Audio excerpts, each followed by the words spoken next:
अस्सलाम वालेकुम जी। कैसे हैं आप सब लोग? हमेशा खुश रहें, आबाद रहें। मैं अपने सब देखने वालों को अपने YouTube channel cooking with Fasiha Rizwan पे वेलकम कहती हूँ।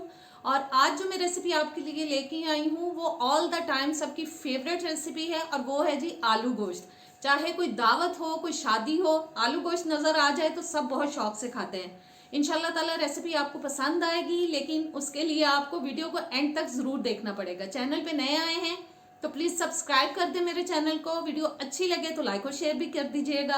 तो आइए बिस्मिल्लाह करते हैं, बना लेते हैं आलू गोश्त। चलते हैं किचन में। जी, सबसे पहले मैं ऑयल डाल रही हूँ देगची के अंदर। आपको अगर ऑयल ज़्यादा पसंद है तो मिकदार को बढ़ा सकते हैं। इसको आप घी में भी बना सकते हैं।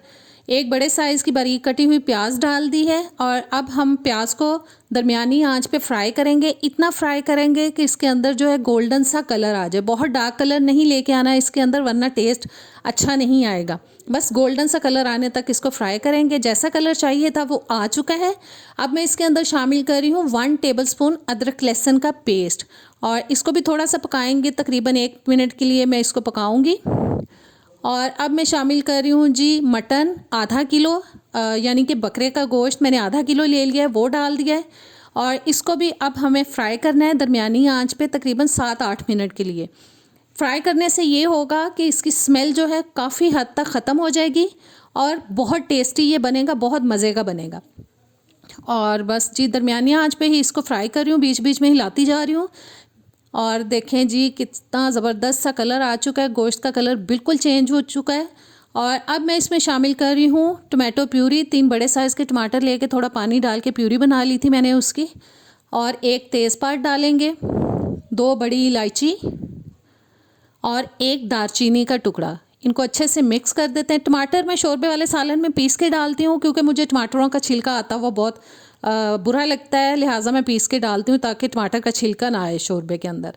और अब डालेंगे जी बाकी के मसाले। नमक डालेंगे हस्बे ज़ायका, आप अपने घर के टेस्ट के हिसाब से डालें, मैं अपने घर के टेस्ट के हिसाब से डाल रही हूँ। लाल मिर्च का पाउडर तकरीबन डाल रही हूँ 1 टीस्पून, क्योंकि शोरबे वाले सालन में बहुत ज़्यादा मिर्चें फ़ील होती हैं, लिहाजा कम ही रखनी चाहिए। 2 टीस्पून जा रहा है सूखा धनिया पाउडर, आधा टीस्पून हल्दी पाउडर और 1 टीस्पून डाल रही हूँ मैं इसके अंदर ज़ीरा पाउडर। जी मसाले मैंने डाल दिए हैं और अब हमें इसको अच्छे से मिक्स करना है और तकरीबन 5 मिनट के लिए हम टमाटरों के साथ गोश्त को पकाएंगे। और देखें 5 मिनट में इसका कलर काफ़ी चेंज हो जाएगा। जितना आप इसको भूनेंगे ये उतना ही मज़े का बनेगा। और तकरीबन 5 मिनट मैंने इसको पका लिया है। अब मैं इसमें डाल रही हूँ जी पानी, 2 ग्लास मैंने ले लिए हैं और 80% तक गलने तक हम इसको पकाएंगे। बहुत ज़्यादा नरम नहीं इसको कर लेना। 20 से 25 मिनट में इसको मीडियम टू लो हीट पे ढक कर पकाऊंगी। बस अब हम इसको ऊपर से कवर करेंगे और इसको 80% तक गला लेंगे। जी मैंने गोश्त को चेक कर लिया है, गोश्त गल चुका है और अभी थोड़ा सा पानी इसके अंदर है। इसी स्टेज पर मैं इसके अंदर आलू डाल रही हूँ। 2 बड़े साइज़ के मैंने आलू लेके उनको काट लिया था, फिर धो लिया, वो डाल देंगे। और सारे आलू तकरीबन डाल लिए मैंने और बस जी इनको अब हिला देते हैं।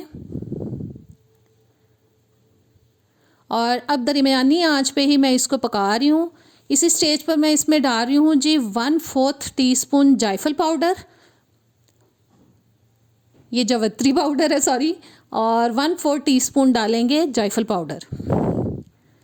और बस इसको भूनते जाएंगे, तब तक भूनेंगे कि गोश्त की जो स्मेल है वो भी ख़त्म हो जाए और इसी टाइम में आलू भी गल जाएंगे और ऑयल ऊपर आ जाना चाहिए। बहुत अच्छे से भून जाना चाहिए इसको।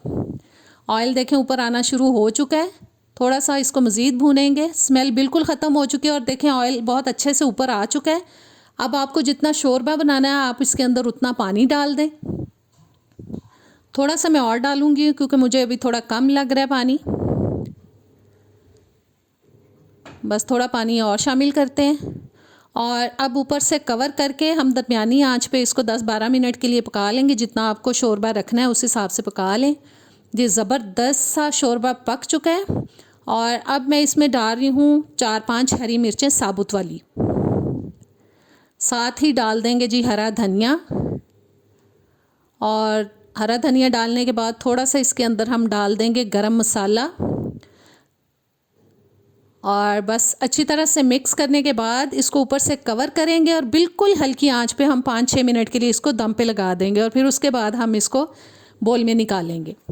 और जिस ज़बरदस्त दम आ चुका है और हमारा मज़ेदार सा आलू गोश्त हो चुका है तैयार। उम्मीद करती हूँ रेसिपी अच्छी लगी होगी, ट्राई कीजिएगा। मुझे अब इजाज़त दें, अल्लाह हाफिज़।